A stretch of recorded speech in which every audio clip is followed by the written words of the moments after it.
So guys, today I'm with these two gorgeous ladies, Gigi and Barbara. They are the founders of the Dirty Vegans. How are you doing, guys, today? Yeah, good. Yeah, Enjoying good. this lovely rainy weather. I'm so excited about this interview. So can you guys really introduce yourself before we start? Yeah, of course. So my name's Gigi. I'm from England and I moved here about 2 or 3 years ago. And that's where I met Babs when I first moved here, a sales job. Stuck together ever since. Amazing, amazing. Yeah, and I'm Babs. I'm from Ireland, and I moved here. It's almost come up 4 years. I always say 2, but it's actually 4. I don't know how it's happening. But yeah, moved here 4 years ago, and then me and Gigi met in a sales office in Now, and that's where we became friends, and it all started. Okay. And how did your business come about? Okay, so, well, we were both working together, sat next door to each other.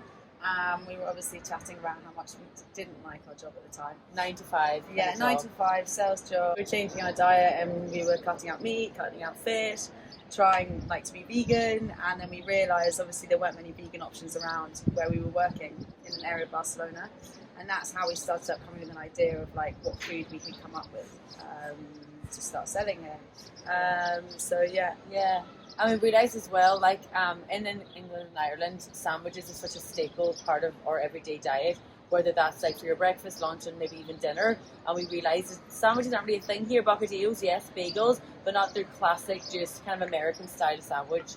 It's not really here, so we were like, well, there's definitely a gap in the market, because there's lots of other competition as in vegan food-wise, but not sandwiches. So we just seen the gap and thought, right, let's go for that. Yeah. Wow, Yeah. love that. And how did you guys come up with the name? It's such a cool concept. I love it. Well, I think firstly, we came up with the product, the sandwiches, and we wanted them to be big and dirty. And dirty. Yeah, exactly. And then obviously, that idea, we then came up with the name because we were like, it's not a clean mouthful. You always get a bit dirty while you eat it. And I think as well, we wanted to portray and come across as just being vegan, you don't have to get the salad with literally just salad leaves and nothing else on it. It can be something that's really pleasurable, really satisfying. What's that word?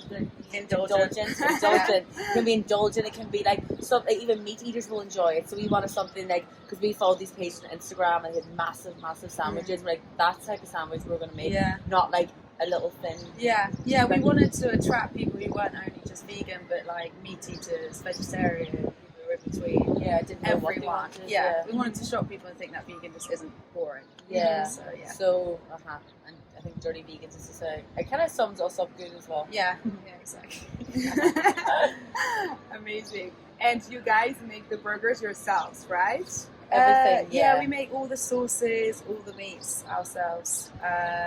Because obviously there's the option we could buy all the meats out there that's already packaged, but we wanted, first of all, it's interesting for us to come up with different recipes, and we know exactly what's in the product. So if people ask me what's in that, we know exactly the ingredients because we've made it ourselves. So we make all our own sauces, salsas, and all the vegan meats ourselves. The only thing we don't do is a bread, which we get from Ballawar Bakery. It's one of the best here in Barcelona.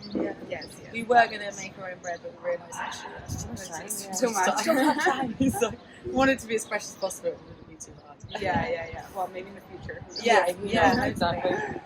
And what was your key driving force to become an entrepreneur? Well, I think we worked in 9 to 5 jobs all our lives, and then I think living in a city like Barcelona, 9 to 5 doesn't really suit the lifestyle why you come here. You come here for the sun, the beach, adventures, going and good nights out, going for nice food, and we realised we were trapped inside an office all day, sending emails on a phone, and that really pushed us. It's not much satisfaction. No. You go day to day, and you come home at the end of your job, and you're just what did I achieve today? And it just got quite repetitive, and always wanted to work for ourselves or work for myself, and it's just you get so much more out of it. When you work, and it's exciting as well. Because you can make collaborations. You're actually going out searching for people that you want to do collaborations with, and it's for a project of your own, our own. So it's you work so much harder because you're doing it for yourself. So exactly. You know all about that. You have more flexibility, but you end up working harder. Longer hours. But it's good satisfying. Yeah, Satisfaction, exactly. yeah, It's like you exactly. enjoy it so much that you don't mind working Yeah. long hours. Yeah, exactly. Definitely. And what is your favorite part of being an entrepreneur other than, you know, having this flexibility? Is there something What is else? your favourite part about being an entrepreneur? Well, for me, anyways, it's the people that we're meeting. Okay. Like the connections we're making all over the city is like so nice that. I mean, like we're going to the bars and restaurants that we used to eat at or go for drinks at, and now we're working there on doing pop-ups and meeting the people and really becoming like we've made so many friends through this as well, and like cool customers, just like really cool people that have helped us along the way so much. So for me, definitely that's the best. For me, it's like just seeing how much we've grown, like over the past like nearly a year, and kind of just having to like shot yourself, be like, oh, we're actually doing this, and actually people love what our food and what we're producing, and like it's like, oh, that's great. And like hearing what people say when they like give their feedback is always so nice. It's so surreal sometimes. Yeah. Like, we just and we actually made this happen after chatting about it. And we're like, we're actually doing this. It's a bit of a shock. Good job. Yeah, no, that's amazing. You guys have like 4,000 followers already, so you're crushing it. What kind of culture exists in your organization? In other words, what are your core business values? It's like, you know, like, well, I suppose it's only us two now. Yeah, but like, just to have fun. Yeah. Exactly. You know when people say stuff like, "Oh, I put blood, sweat, and tears into the business," and like that's not really how we are. Like we work hard, but we're always so positive about things. So say now, for example, something goes wrong, which it really doesn't do, or maybe it doesn't. Our attitude is so positive towards these things that things just are flowing in the right direction. So instead of saying like we put like blood, sweat, and tears, it's probably like a bit of sweat over the summer, like, but not sweat and like not like tears or anything else, because our outlook is always so positive. Yeah, we just want to enjoy what we do. This is why we did it in the first place. Yeah, so, you know, and I think we work well together. Yeah, Our exactly. personalities, like what we are, what she likes doing, I don't. What I like doing, she doesn't. Yeah, so fits very well. We fit well together because we don't have a physical premise right now, and it's just me and Gigi doing the pop-ups and working from a dark kitchen. Eventually, we're going to have employees. And we always say this, like when we have employees, like or whoever's going to be working with us or alongside us, everyone be happy and friendly to the customers. Like that is such a key part. Yeah. And in Barcelona, like not everywhere, but a lot of the time the customer service isn't like it is like in the UK and Ireland or America. Customer service is very different. Yeah, it's just very different. But there are some places that are so nice, and then you recognise those places because they're such above a level of other places. Yeah. You see like, wow, that customer service is amazing. Whereas in most other restaurants and other parts of the world, it's normal to have good customer service. So definitely put a smile on your face, be genuine, be nice, and just enjoy what you're doing. Gigi, how would you describe your typical day at work? Right, well, starts quite early. I mean, so we're probably in the kitchen from around 8 in the morning. We work from our friend's bar. And yeah, I'd say I would remain calm for the first few hours, and then it gets a bit stressful. Never stressful in the kitchen, is it? No. So yeah, we're in the kitchen probably from like 8 until 12, and then we're out doing deliveries from 12 until 2. And then sometimes we get some people to help us as well, just depending on how busy it is. And then after that, it's... You forgot the dancing? Oh yeah, a lot of music and dancing. Yeah, a lot of music. I love that. Yeah, So a lot of 90s playlists, 80s playlists. Yeah, that's so yeah. And some minor panics in the morning, but that's fine. It's what it is. Yeah, just that. And then afterwards, it's just doing the usual, just getting food again for the next day, and then just other boring work. Admin work. Yeah, we don't have to do that, unfortunately. Yeah, so it is what it is. Okay, so what motivates you, Barbara? What motivates me? Just to live the life that I want, for sure. To get to see me every morning. I always want to wake up to see Gigi. No, like definitely. Well, actually, working with my best friend is definitely one of them. And also just like creating the life that I want. I'm like sick of like being in jobs before where I had to like just do work that I didn't want to do. So now I'm like doing something that I love with with one of my best friends and partner. People think we're together. I know. Someone genuinely asked us. I thought you guys were together. Actually, did you? Yeah. Did you? That's hilarious. I didn't ever meet anyone. I meant to say business. I meant to say business partner. business partner. Oh, you what motivates me? Yeah. Just doing something that I'm actually passionate about. Like, and the thing is, I don't want to make loads of money in my life. Like, if that happened, great, give me it all. But it's not that, because I just want to be able to like pay my rent, live comfortably, but just love life, which I am doing right now. Yeah. And so both of us are like, we're living in the city that we want to live in. We have a great group of friends. We're running a business that is And we're enjoying becoming successful. And we're doing like pop-ups, and we're doing meeting people that we want to meet, and like doing the things we want to do. So yeah, I think what motivates me is just living a life of like happiness and contentment, and just doing what I love doing is working in the Dirty Vegans. Yeah, no, being happy is such an important part. You know, you need to work for the rest of your life, so you might as well do something that you love and you're happy doing, right? Because if people, I think everyone, like a lot of people's answer could be money, which is great. That's like a secondary thing that comes after. And if you're happy doing that, then the money will flow in, because you're doing the little bits and pieces you need to do, and it's just like it's almost like you manifest it, and just like it's part of the journey. Yeah, exactly. Yeah, for sure. So how would you define success? Actually, probably similar to what you were saying, like happiness, right? Yeah, exactly. Because it kind of ends up doing what I would not have done this if I was unhappy before. Like, it pushed me to get to where I was now, because I was just so fed up with working in big corporations, not really getting any fulfillment from it. Then it drove us to then set up our own business, and actually, like, fingers crossed, just going to become more and more successful. Yeah, of course, 100%. Manifest. And just both happy doing it. Yeah, perfect. What has been your most satisfying moment in your business? Not really. You were like, oh my god, I'm so proud of myself. You know. How do you answer it? Okay, I remember the first week we just started, and I remember we were just all cycling around the city, like delivering sandwiches, and I was genuinely so worried, because obviously it's the first time we've done it. We'd given our sandwiches to friends to try for ages, but this was the first time we were just doing it to random people, and I was terrified. I was like, well, it's not that good, people don't like it. And we just started slowly getting feedback from people, because we were asking them every time, like, I really want like genuine feedback, tell us what you think, like give us any feedback. And people were coming back being like, oh my god, this is amazing. I had like people who were meat eaters loving the food and like all this thing. And that's me. When I first did it, I was just like, I remember just like cycling around, just couldn't stop smiling. And you got a voice note to me. Yeah, and I was like, I can't believe this. I'm so happy people genuinely like our food. Because it's like, it's one thing hearing it from friends. But of course they're always going to say, oh yeah, it was great, because they're your friends. But when you hear it from people you don't know at all, it's just, so and in the beginning to your Instagram, that was like really good. Amazing.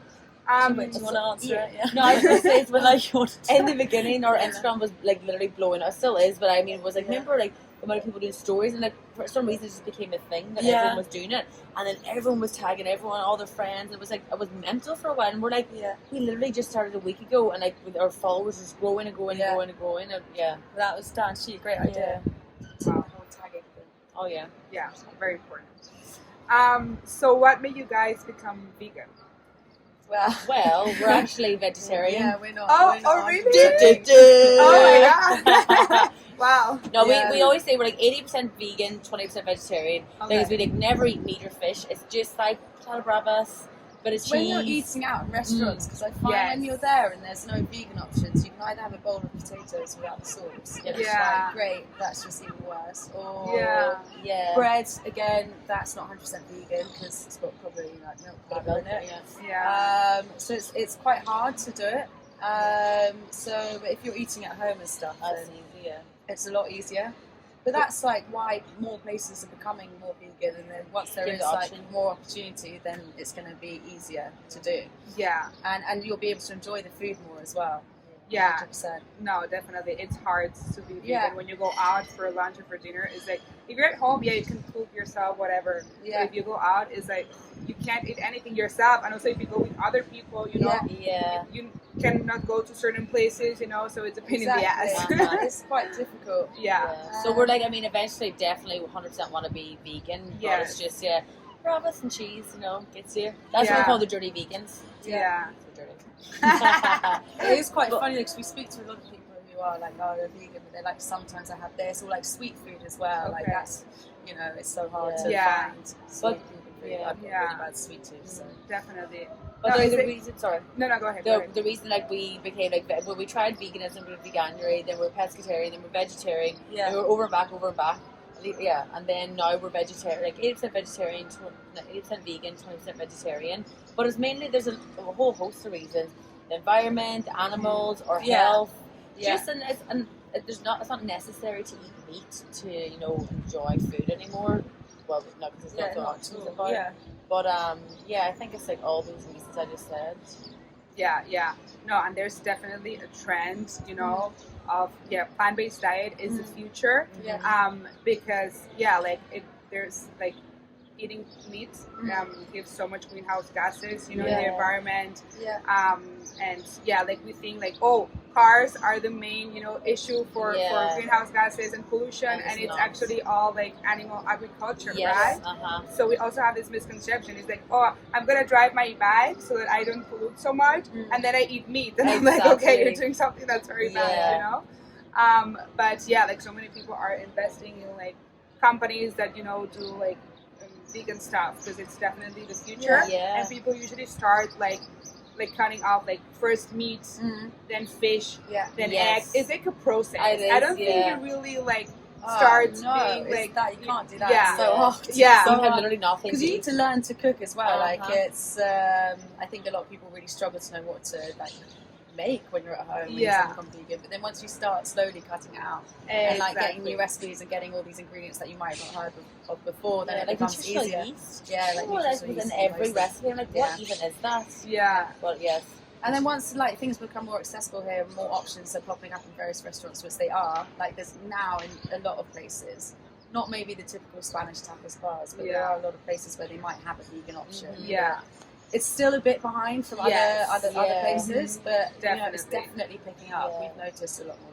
We were quite lucky. This is a bit of a different point, but when we started, because it is just only picking up, and now people are like, there's a high demand for veganism and vegan products. So we were quite lucky when we started the business, even though it was during COVID, but it was probably the best decision. And I think people are interested, so they're like, oh, just try it.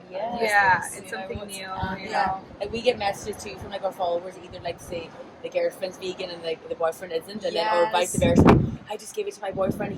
He eats meat. He loved it. And like, I love those messages. You're like, now he's gonna eat more vegan food. So it's like great when you get those messages. Yeah, it's really nice to hear that. Yeah, of course, for sure. And it's true that there are also a lot of misconceptions, right? That it's like, oh, you don't get as much protein from like a plant as from meat, Yeah, like, those are people who want to keep on eating meat. Yeah. So of course they're gonna keep fighting. Always, right? Because studies show that they investigated like dead bodies, and the ones that didn't eat meat had better like arteries, veins, all that stuff, and the meat eaters, like their bodies were in like a worse state, So it's been proven that vegans are actually healthier. It is better for you. And also like when you eat meat, like so the animal eats the plant, gets all the nutrients, then digests the food. So like you're not getting 100% of the nutrients as if you were eating directly the plant or the fruit or whatever it is, So there are a lot of misconceptions, because you can get proteins from like legumes, algae, all that stuff. Sure, People just want to hear what they want to hear. Exactly. 100%. Just to wrap it up, eating meat-free diet can contribute to controlling our environment and also to not having any diseases, right? So I feel like it's the future. There's a trend, like more and more people are becoming vegan, and there's a reason behind, For sure. There's what were you about to say, the documentary? Oh no, but I was book that I'm reading, How Not to Die, by that doctor, and he doesn't advocate for a vegan diet. He just gives proof and facts about, and it's all about like doing test studies in different areas, having double-blind test studies as well. So the person doing the study and the people being studied don't even know. So there's no way of bias about it, and it's all about basically the vegan diet is the best diet. You're going to live longer, and the studies showing people were like going in for their like maybe last surgery, they only have a few weeks to live, and they reversed all the signs of like all the aging, cancer, whatever it was, by just eating plants. So no, diet is so important. No, and I watched Cowspiracy, and I was traumatized after I couldn't sleep. I was like, oh my god, what am I doing? And I cut off meat. I've never been a huge meat eater. Yeah. However, yeah, I ate some meat, you know, like Spanish ham, Iberian ham, all that stuff. Yeah. But now I'm like, you know, I don't eat it as often because I feel so bad. Yeah, And same with It does. It makes Seaspiracy, you feel you know? guilty. Yeah. Yeah, it makes you feel so bad. And the other one is that documentary called What the Hell. Which is Yeah, really what the hell? interesting Yeah, as well. yeah. But yeah, that's pretty crazy. Yeah, it makes you open the eyes. I didn't want to watch them because exactly. I was like, if I watch them, I'm never going to eat meat or fish Exactly. again. Yeah, people so always it's trying that. to get people to watch Yeah. it. Yeah. They obviously don't want to. I mean, Yeah. we're all like that. I was like that. Yeah. Yeah, no, but it definitely opened my eyes. Yeah, for sure. Yeah. All right, guys, do you want to add anything more? Anything else I want to say? Well, like maybe where we're going in the future. Yeah, okay. Yeah. Where are you guys going? Out of So where are you Barcelona. Well, like our idea from the very beginning when we drew up our business plan was like we always wanted to have a cafe. Well, Yeah. we were going to open the cafe before lockdown happened. Oh, really? We found a place just at the top of Rambla Pub now, just to the right hand side. Yeah, we were going to sign the contract, and then we thought, you know what, it's too early. We weren't like ready for it. Yeah, we're pretty on. We're like, you know what, let's build up a customer base and just do deliveries first. And then 2 weeks later, lockdown happened, so we were so lucky we didn't get the cafe. Thank God. So for now, we're just like, our goal is every Thursday and every Saturday we have like 2 residencies in Casa Taos. It's like a specialty coffee place. It's like the art of sustainability. It's like a little hub in Pubby now. And then every Saturday we're in a bar in Passeig del Born. It's like a disco kind of bar, and we sell our sandwiches there. So for now, we want to get like regular spots around the city until we can open up our own cafe eventually. It's a good idea. I think doing pop-ups around the city is reaching sort of more people, different new people that we wouldn't get otherwise. Yeah, exactly. And just spreading the word really. Yeah. As much as possible before we have our own place. Yeah, that's so important. That's the main goal really. Yeah. And to try and work in like maybe some more events when things start going back to normal. Yeah. We want to do we'd love to do that. Yeah. Brunch in the park. Yeah, very cool. Like those like music festivals that come to Barcelona, we'd love to be like there with a food truck or whatever. Yeah, I think our food's definitely like suitable for that kind of thing. Yeah. Like a big open sandwich, which everyone needs food at. Yeah. 100%, yeah. Yeah. Oh, I can't wait to try them. Oh my God, I'm getting hungry now. All right. Yeah, thank you so much, guys. Thank That you was so such much. a nice Yeah. interview and to get to know you better. And yeah, let's see what the future has to say. Thank you so much.